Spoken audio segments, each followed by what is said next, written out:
Alhamdulillahi Rabbil Alamin. Toutes les louanges reviennent de droit à celui qui nous a rendu obligatoire l'accomplissement du 5e pilier de l'islam, à savoir le pèlerinage à la maison sacrée d'Allah subhanahu wa ta'ala. Toutes les louanges reviennent de droit à celui qui a accordé la plus grande des récompenses à toute personne qui accomplira le pèlerinage sincèrement à la recherche de son agrément, en conformité avec les enseignements du meilleur prophète et messager Mohammed sallallahu alayhi wa sallam. En effet, celui qui accomplit le pèlerinage à la maison sacrée d'Allah ne commet pas sans commettre de péché, sans commettre de perversion. Il reviendra de ce voyage, il reviendra du pèlerinage tel que sa mère l'a mis au monde, c'est-à-dire lavé de tout péché, purifié de toute faute. Et je témoigne qu'il n'y a point de divinité si ce n'est Allah seul sans associé, et que Mohammed est le messager d'Allah sallallahu alayhi wa sallam. Serviteur d'Allah, craignez Allah tabaraka wa ta'ala en accomplissant ce qu'il vous a ordonné et en vous éloignant de sa désobéissance. Et sachez que la meilleure des provisions que vous pouvez emporter avec vous de ce bas monde vers l'au-delà est la piété. En effet, Allah nous dit dans son livre sur la traduction des sens de ce verset: et prenez vos provisions. Et certes, la meilleure des provisions est la piété. Et craignez-moi, ô vous les gens doués d'intelligence. Chers frères, dans un peu plus d'un mois, nous allons suivre et nous allons voir les gens, les musulmans voyager du monde entier. Ceux à qui Allah Azza wa Jal aura accordé cette noble invitation, on les verra voyager du monde entier. Tout cela pour viser la demeure sacrée d'Allah Azza wa Jal, Mecca et ses alentours. Tout cela afin d'accomplir les rites du pèlerinage, en obéissance à Allah Azza wa Jal, en signe de suivi du prophète sallallahu alayhi wa sallam, en espérant la grande récompense d'Allah Azza wa Jal, son paradis et un pardon. Allah subhanahu wa ta'ala nous a rendu obligatoire l'accomplissement du pèlerinage une fois dans notre vie, après avoir atteint la puberté, et il en a fait le 5e pilier de l'islam. Abdullah ibn Umar radiallahu anhuma nous dit: le messager d'Allah sallallahu alayhi wa sallam a dit, l'islam repose sur 5, c'est-à-dire 5 grands fondements, et il a cité parmi ceux-là l'accomplissement du pèlerinage à la maison sacrée. Le prophète sallallahu alayhi wa sallam nous montre la grande importance du pèlerinage et son caractère obligatoire lorsqu'il nous dit: ô vous les gens, certes Allah vous a rendu obligatoire le pèlerinage, accomplissez-le donc. Alors un homme a dit au messager d'Allah: chaque année? Il n'a pas répondu, il a insisté, puis il lui a dit: non. Et si j'avais dit oui, cela le serait devenu, c'est-à-dire obligatoire chaque année, mais une fois seulement suffit. Une fois dans la vie du musulman, il nous faut voir ce pèlerinage. Le pèlerinage est une obligation pour chaque musulman, doué de raison, ayant atteint l'âge de la puberté ou la puberté, ayant la capacité. On ajoute une condition d'obligation pour la femme, c'est la présence d'un homme de sa famille qui l'accompagnera. Allah subhanahu wa ta'ala nous a révélé une sourate qui s'appelle Souratul Hajj. Et dans différents passages du Coran, on trouve également la mention du Hajj. Comme dans Sourate Ali Imran, la traduction de ce verset: la première maison qui a été édifiée pour les gens, c'est bien celle de Bakka, c'est-à-dire la Mecque, bénie et une bonne direction pour l'univers. Là sont des signes évidents, parmi lesquels l'endroit où Ibrahim s'est tenu debout, et quiconque y entre est en sécurité. Et c'est un devoir envers Allah pour les gens qui ont les moyens d'aller faire le pèlerinage à la maison. Et quiconque ne croit pas, Allah se passe largement des mondes. Allah se passe largement des mondes. C'est donc une obligation que d'accomplir le pèlerinage. Et nous n'avons pas le droit de dire: j'irai l'année prochaine si on a les moyens cette année, ou bien dans 2 ans, ou bien j'attends telle ou telle personne. Non, Personne n'attend personne pour le paradis. Personne n'attend personne pour se sauver de l'enfer. Nas'alullah Azza wa Jal, nous demandons à Allah Azza wa Jal de nous écrire le pèlerinage à la maison sacrée. Aussi, celui qui accomplit le pèlerinage répond à l'appel au adhan d'Ibrahim alayhi salam. Allah Azza wa Jal lui a ordonné de faire l'adhan. Et lorsqu'on prononce la talbiya, nous répondons à cet appel. Et fais aux gens une annonce pour le hajj. Ils viendront vers toi à pied et aussi sur toute monture venant de tout chemin éloigné. Ainsi, le pèlerin répond à l'appel d'Allah subhanahu wa ta'ala. Et très nombreux sont les hadiths du prophète alayhi salatu wassalam qui nous montrent le mérite d'accomplir le pèlerinage et les grandes récompenses prévues chez Allah subhanahu wa ta'ala pour le pèlerin. À titre d'exemple, le prophète alayhi salatu wassalam nous dit: le pèlerinage détruit tout ce qui est passé, c'est-à-dire comme péché et faute. Le pèlerinage efface tout ce qui est passé, c'est-à-dire comme péché et comme faute. Il nous dit également, sallallahu alayhi wa sallam, d'une umrah à une autre, on vous efface les péchés.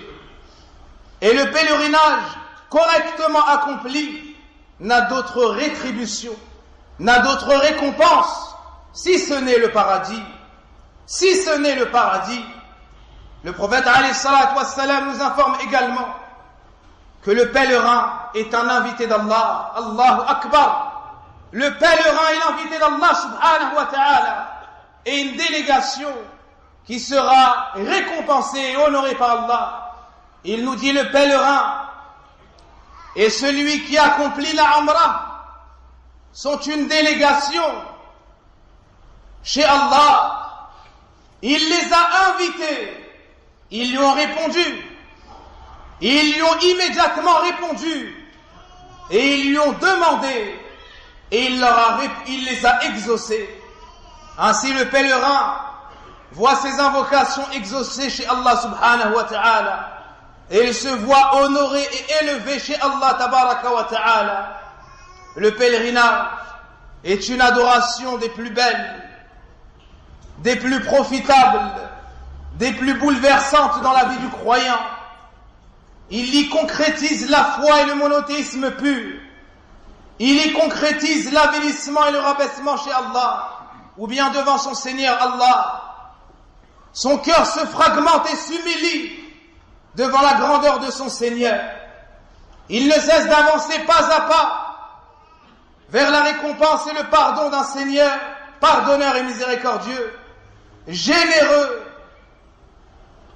Il ne cesse d'avancer à partir du moment où il sort de chez lui. Et pour chaque pas, on lui a inscrit une récompense. Pour chaque pas, on lui efface un péché. Pour chaque pas, on l'élève d'un degré. Puis lorsqu'il arrive, ou avant cela, en sortant de chez lui, il fait ses au revoir ou ses adieux peut-être à son épouse. Il délaisse les gens qu'il aime pour celui qu'il a aimé au-dessus de tout, Allah tabaraka wa ta'ala. Il s'éloigne de son épouse. Il dit au revoir à ses enfants, à ses proches et ses parents. Tout cela pour se diriger vers Allah Azza wa Jal. Il quitte ce bas monde pour s'élever vers l'au-delà. Il fuit vers le refuge d'Allah subhanahu wa ta'ala. Il délaisse ce qu'il aime à la recherche de ce pourquoi il a été créé, concrétiser l'adoration d'Allah subhanahu wa ta'ala. Il s'avilit et se rabaisse devant le Seigneur et Maître des mondes. Arrivé au miqat, il se déshabille et enlève ses beaux vêtements. Il enlève ce qu'il porte sur la tête et met le izar, le vêtement qui couvre la partie inférieure du corps. Et il met le rida, le vêtement qui couvre la partie supérieure du corps. Et il dit labbaik Allahumma amra aw hajj. Et il prononce la talbiya. Il répond à l'appel d'Allah Azza wa Jal. Et tu vois ici l'ensemble des pèlerins égaux, le gouverneur comme le gouverné, le riche comme le pauvre, ils sont tous vêtus de la même manière et personne ne se distinguera d'un autre si ce n'est avec la piété, si ce n'est avec l'agrément d'Allah tabaraka wa ta'ala. Tous répondent à l'appel d'Allah Azza wa Jal prononcé par Ibrahim alayhi salam et ils disent Labbaik Allahumma labbaik. Nous répondons à ton appel, ô Allah. Nous répondons à ton appel, tu n'as pas d'associé. Certes, toutes les louanges, la royauté t'appartiennent, tu n'as aucun associé. Et durant la plupart de ses déplacements, il prononcera cette parole pour montrer ô combien il répond à l'appel de son bien-aimé Allah tabaraka wa ta'ala. Le pèlerinage est une des meilleures actions. Le prophète alayhi salatu wassalam a été questionné: ô messager d'Allah, quelle est l'œuvre la plus méritoire?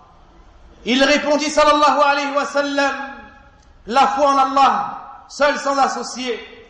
Et après cela, un pèlerinage parfaitement accompli. Ceci est meilleur que toutes les actions et ce sur quoi le soleil s'est levé de l'Orient jusqu'à l'Occident. Il prononce la talbiya et il répond à l'appel d'Allah subhanahu wa ta'ala. Il espère sa récompense. Et là, une grande leçon qu'on tire du pèlerinage.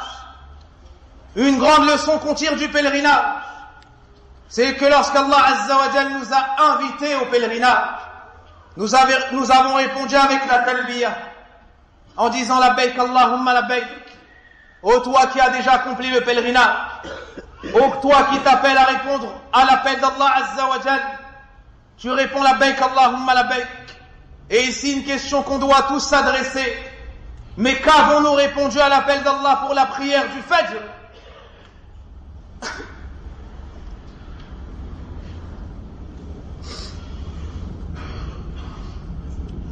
Qu'avons-nous répondu à Allah Azza wa Jal pour l'appel de la prière du Zahr, pour l'appel de la prière du Jumu'ah, du Asr, du Maghrib et du Isha à la mosquée? Qu'avons-nous répondu à l'appel d'Allah Azza wa Jal lorsqu'on nous a appelés à s'acquitter de la zakat? Qu'avons-nous répondu à l'appel d'Allah Azza wa Jal pour la prière à la mosquée et le fait de dépenser pour construire une mosquée? Qu'avons-nous répondu à l'appel d'Allah Azza wa Jal pour le jeûne de Ramadan, pour l'accomplissement du pèlerinage? Qu'avons-nous répondu à l'appel d'Allah Azza wa Jal? Ô toi chère mère, ô toi chère sœur, ô toi chère fille, qu'as-tu répondu à l'appel d'Allah Azza wa Jal lorsqu'il t'ordonna dans le Coran de porter le vêtement de la piété, de porter le djilbab? Ô toi le jeune, qu'as-tu répondu à l'appel d'Allah Azza wa Jal lorsqu'Allah Azza wa Jal t'a appelé à la chasteté, à baisser le regard et à préserver ta partie, si ce n'est dans le mariage? Ô toi le musulman, qu'as-tu répondu à l'appel d'Allah lorsqu'il t'a interdit le shirk, lorsqu'il t'a interdit le vol et le mensonge et la trahison? On doit se poser ces questions dans tous les ordres d'Allah et devant chaque interdit. Très nombreux sont les mérites du pèlerinage, mais on doit en sortir avec ces leçons. Nous devons en sortir avec ces leçons. On doit accourir à l'accomplissement du pèlerinage. Ne repoussez pas cela. Qui de nous sait s'il sera vivant l'année prochaine? Qui de nous sait s'il sera en bonne santé l'année prochaine? Les compagnons nous rapportent que l'appel a été fait et qu'on a annoncé que le prophète alayhi salatu wassalam, après 9 années d'attente, allait accomplir le pèlerinage, celui qu'on surnomme Hajjatul Wada', le pèlerinage d'adieu, car peu de temps après cela il est décédé. Et durant ce pèlerinage, il faisait ses adieux à ses compagnons. Le compagnon nous dit: alors les gens ont déferlé de toutes parts, alors les gens sont venus de toutes parts et de toutes contrées, à pied et sur dos de monture. Ils étaient plus de 100 000 personnes à accompagner le prophète alayhi salatu wassalam. Il nous dit: il y avait des gens devant lui, il y avait des gens derrière lui, il y avait des gens à sa droite et à sa gauche. Tous espéraient le prendre pour exemple, pour accomplir le pèlerinage. Craignez Allah Azza wa Jalla et empressez-vous d'accomplir le pèlerinage. Wattaqullah, ya ibadallah. Wa sallallahu wa barik ala nabiyyina Muhammadin wa ala alihi wa sahbihi ajma'in. Allahumma ya hayyu ya qayyum, birahmatika nastaghith, aslih sha'nana kullah, wa la takilna ila anfusina tarfata 'ayn. ربنا آتنا في الدنيا حسنة وفي الآخرة حسنة وقنا عذاب النار. اللهم إنا نسألك الهدى والتقى والعفاف والغنى. اللهم اغفر لنا ذنوبنا وكفر عنا سيئاتنا وتوفنا مع الأبرار. اللهم اغفر لنا ولوالدينا. اللهم اغفر لنا ولوالدينا. اللهم اغفر لنا ولوالدينا. اللهم ارحم أمهاتنا. اللهم ارحم أمهاتنا. اللهم ارحم أمهاتنا. اللهم اكتب لنا أجمعين حج بيتك الحرام. اللهم اكتب لنا أجمعين حج بيتك الحرام، ولا تجعل بيننا وبين حج بيتك الحرام عائقا يا رب العالمين. سبحانك اللهم وبحمدك، أشهد أن لا إله إلا أنت، أستغفرك